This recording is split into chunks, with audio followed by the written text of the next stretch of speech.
Medyo bumaba naman sir yung generally yung crime rate natin during Holy Week. In fact, walang significant incident recorded during the Holy Week, sir. Ah, wala. Yes. Okay. Isa pa pala observation ko dyan, Mata. I don't know kung kailangan mo makipag-coordinate sa LTFRB on this or LTO or DOTR. Napapansin ko po, sir, kasi may insidente na nasa loob ng bus, may nagbabarilan, may nagsasaksakan pa in the past. Bakit hindi mag-install ng taong mag-screen sa mga umaakyat ng mga pasahero sa bus to ensure na wala silang dalang baril, lalo na ngayon gun ban? Is that the job of the PNP or maybe LTFRB? Kasi napansin ko po yan. Wala.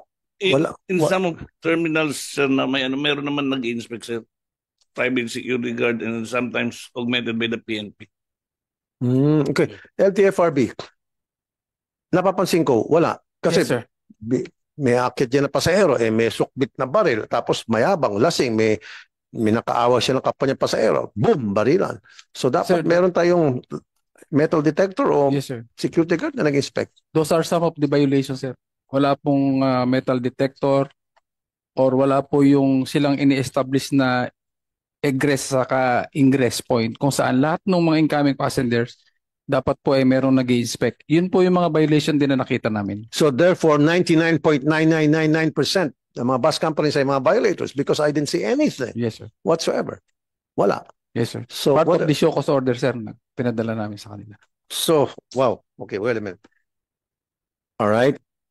So meaning in the next few days, I would like to see security guards o kung kinakailangan with the assistance may PNP help desk para naman lumakas ang loob ng mga security guard, mga PCAP kasi may mga matigas ang ulot o ayaw yung metal detector.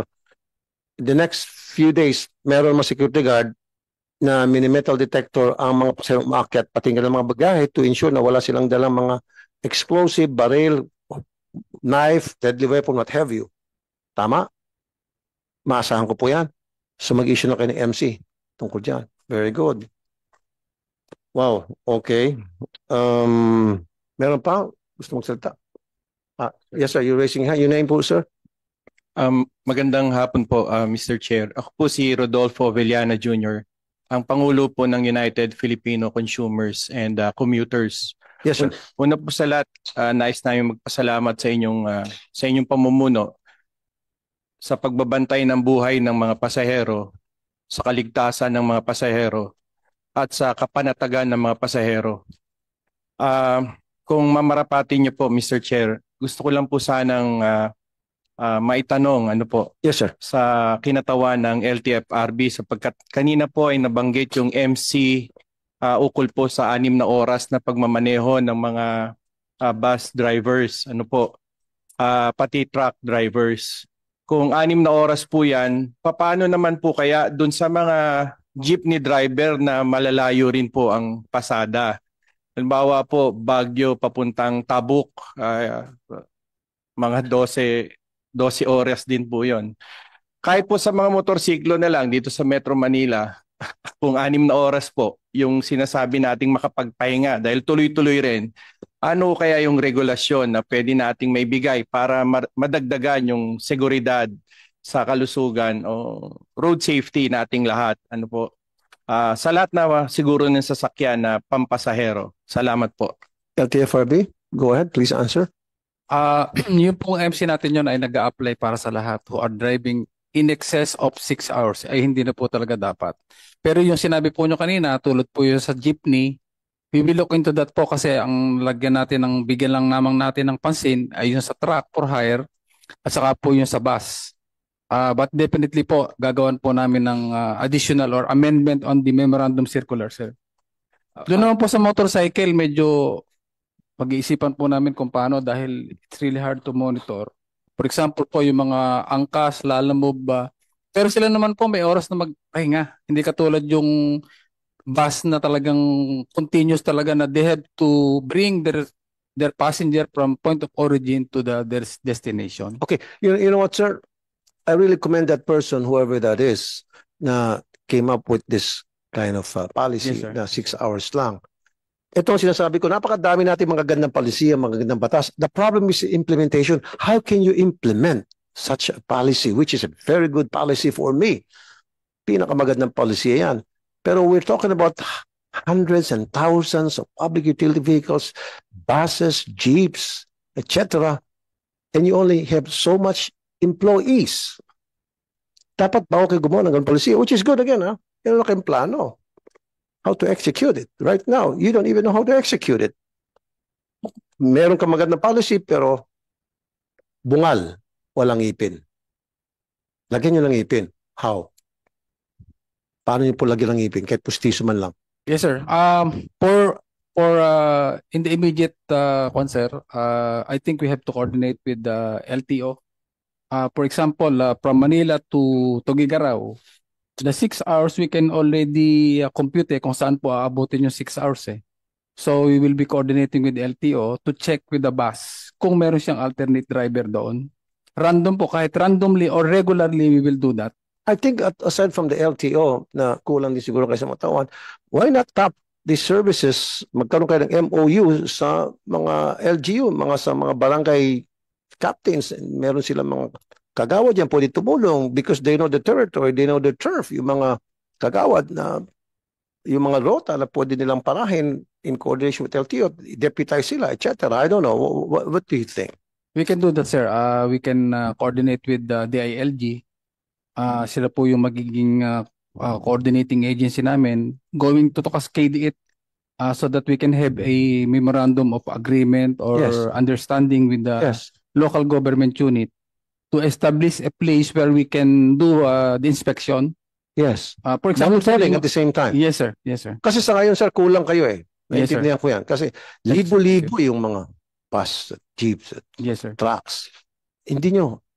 Kulang kayo sa manpower. Pero kung involve nyo po yung mga taga-barangay, barangay officials, then maaari, possible na ma-implement yung napakagandang polisiyang yan. And Yes, sir. again, I really commend you that. Yung Yes, sa sir. execution na yung problema. Pag-isipan po natin na mabuti, Yes, sir. paano natin ma-execute yan. Because ito po para sa safety, convenient, and welfare nating lahat, especially mga pasahero. Exactly, Di ba, sir? Yes, sir. Sige, sir. Thank you, sir. Meron pang gusto magsalita? And you sir, from? Attorney Walter Jason Alava po from the National Council on Disability Affairs. We Yes, would sir. like to, as the representative of NCDA po, we would like to read our message of our letter of support to the Magna Carta for commuters, if I may, sir. Yes, sir. Go ahead po, sir, please. Okay, sir.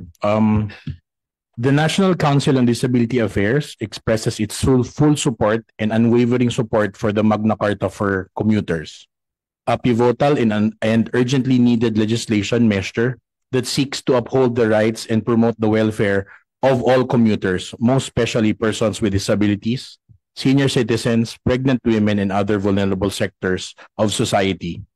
We extend our profound gratitude to the esteemed chairperson, Senator Raffy Tulfo, for his visionary leadership and resolute commitment to championing this vital initiative.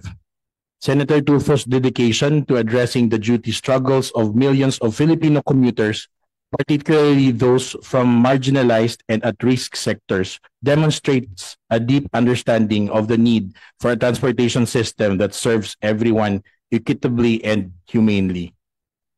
As the lead government agency mandated to advocate for the rights of persons with disabilities, NCDA underscores the urgent need for robust and responsive policies that ensure all public transportation services and related infrastructures are fully persons with disability friendly, safe, accessible, and dignified.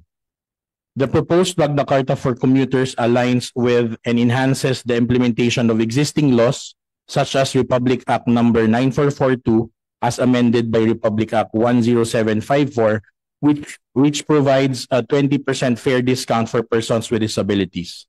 The new bill will reinforce these rights by establishing clear and enforceable mechanisms to prevent discrimination and promote inclusive access. To strengthen the Magna Carta for commuters, NCDA recommends its alignment with the Magna Carta for persons with disability, Republic Act 7277, and the Accessibility Law, BB 344.